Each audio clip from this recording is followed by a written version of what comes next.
Hi there, I'm Teacher Nikki, and today, as you can see in the title, we're going to be talking about those Spanish emergency subplans. Let's do this.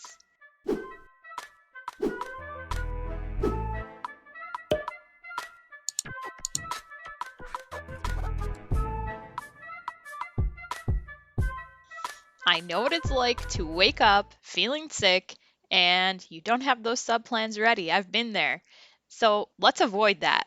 These emergency subplans are going to be ready in your folder, your go-to folder that you can tell another teacher to get out for you if you can't make it in school that day. All right, let's take a look at these Spanish emergency sub plans. Vámonos. All right, first things first, you need to fill this out ahead of time before that emergency comes up. And it's pretty simple. You're just going to let your sub know what your schedule is. So you can put what period you teach, the time that class is, which level of Spanish it is. And I always like to leave a list of some helpful students in each class or students to be aware of. And that could be something related to learning needs or disabilities or whether it's a behavior issue, whatever it may be that you might want your sub to know about. All right. Now we're going to get into the ideas for your sub plans because in that emergency situation, anything you can get is going to be helpful, right? But we want it to be quality still, of course. So I have ideas for you for notebook or paper activities, printables, and if your students are one-to-one with Chromebooks or iPads, there's some tech ideas too. I really like the tech ideas if that's an option for you, but let's start at the top. So for notebook or paper activities, here's some options. Students create flashcards for their vocabulary, including an image of each word. Or you can have them create a comic using the current unit's vocabulary and grammar. So obviously this all depends on how advanced the students are, what level of Spanish they have too. So those are some things we got to keep in mind. Absolutely. They can create an ongoing illustrated dictionary. So anytime that you're sick, this is something that they could work on. And some of the other tech ideas I have could be ongoing projects as well. Describe as many things in the room as you can, write down all the descriptions, then share the descriptions with a partner and have them guess what you're describing from a word bank the student shares. So obviously this would depend on the maturity of the class too.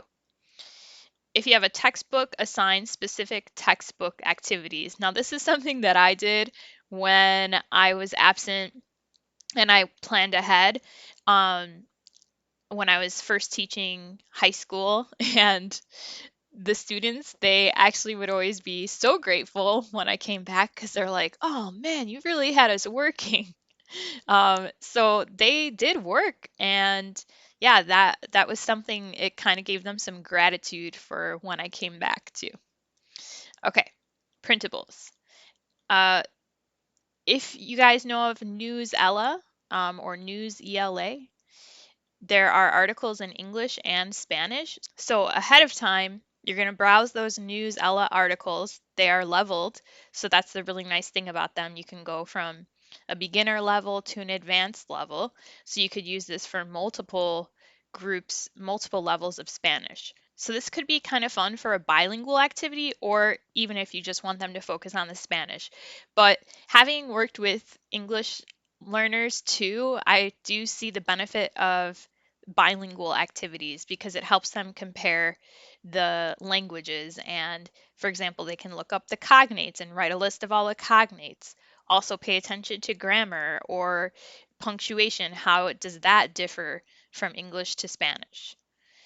And then they can also create a glossary of 5 to 10 new words that they learn while they're reading, and then also have comprehension questions in both languages or just in Spanish to practice translating between the languages because we know translation is a skill.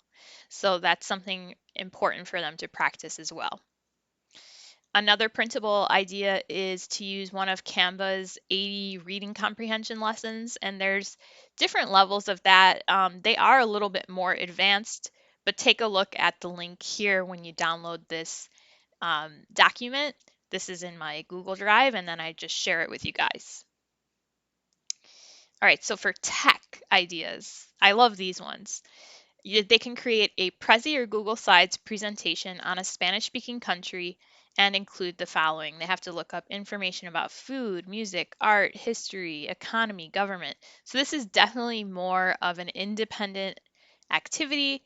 I mean, if you want and you trust your class to work with a partner or in groups, that could be an option too. But again, it's up to what you think the kids can handle with a sub and how good you think the subs are in your district. Another option is to do a presentation about a historical figure, and then I included a list of all different historical figures just to get started. Obviously, there's tons more than this, but those are some of the main ones. And then I also have that free Spanish lesson plan template that I mentioned a little bit earlier. If you don't have that, you might want to grab that too, because I have templates for grammar lessons, for vocab, for homework, all the different things that you need to have a whole unit worth of templates. So that's really useful too. So those are all my ideas. Thanks so much for watching, you guys. Let me know in the comments if you've done one of these before or if you have any other ideas to share with people that you've used in the past. Sharing is caring, right? I'm so glad you made it until the end. If you haven't already, please like this video so other teachers can see this because it bumps me up in the algorithm. And if you haven't already, subscribe because I have tons more material for you. Let me know too in the comments. I'd love to hear what grade you teach and how long you've been teaching. Thanks so much for watching, and I'll see you in the next video. Adios!